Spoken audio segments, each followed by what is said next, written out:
आज एक अभिनव कार्यक्रम का शुभारंभ हो रहा है और वह है कि संपर्क फाउंडेशन बेसिक शिक्षा परिषद के साथ मिलकर के स्मार्ट स्कूल स्मार्ट ब्लॉक कार्यक्रम को प्रभावी ढंग से आगे बढ़ा रहा है।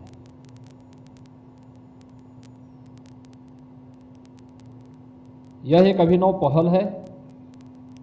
हम सब इस बात को जानते हैं, इस सदी की सबसे बड़ी महामारी का सामना मार्च 2020 से लेकर के गत वर्ष तक समाज के प्रत्येक तबके ने किया था। परिणाम हम सबके सामने है। स्कूल कॉलेजेस बंद हो गए थे, व्यवस्था पूरी तरह ठप पड़ गई थी। उस समय इस बात का एहसास हो रहा था कि वास्तव में अगर इस प्रकार की महामारी एक लंबे समय तक रही तो संकट यद्यपि मानवता के सामने संकट था, लेकिन इस सब के बावजूद सर्वाधिक जो पक्ष प्रभावित हुए थे उनमें स्कूली शिक्षा सर्वाधिक प्रभावित होने वाले क्षेत्र थे। और उस समय अनेक कार्यक्रम आदरणीय प्रधानमंत्री जी की प्रेरणा से भारत सरकार ने प्रारंभ किए थे।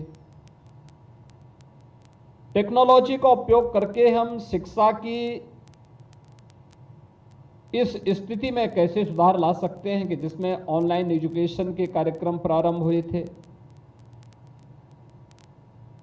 जिन बच्चों के सामने गाइड था या स्कूल गांव के स्तर पर लोगों में थोड़ी भी जागरूकता थी, वहां पर तो बच्चे जैसे तैसे फिर भी पढ़ पा रहे थे। लेकिन जहां पर संवाद नहीं था, लोगों के स्तर पर कोई प्रयास नहीं हो पा रहा था, वहां पर बच्चों के सामने एक संकट आया था। क्योंकि परीक्षा भी नहीं हुई थी 2 वर्ष, तो प्रमोट करना पड़ा था।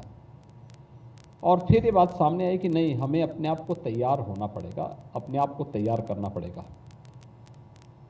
यद्यपि संपर्क फाउंडेशन पहले से ही इस कार्यक्रम के साथ जुड़ा हुआ था। आदरणीय प्रधानमंत्री जी ने देश के अंदर डिजिटल इंडिया की जब बात की तो पहले तो लोगों को लगता था इतने बड़े देश में क्या ये संभव हो पाएगा। लेकिन आज डिजिटल इंडिया के चमत्कारिक परिणाम हम सबके सामने हैं। आज हर एक स्तर पर भारत दुनिया के अंदर इस क्षेत्र में लीडरशिप देने की स्थिति में है। और डीबीटी के माध्यम से तो एक गरीब के पास शासन की सहायता कैसे पहुंचनी चाहिए, वह एक बहुत अच्छा माध्यम बना है। लेकिन शिक्षा के क्षेत्र में भी यह चमत्कार होगा। यह जो सपना था वह सपना आज साकार हो चुका है।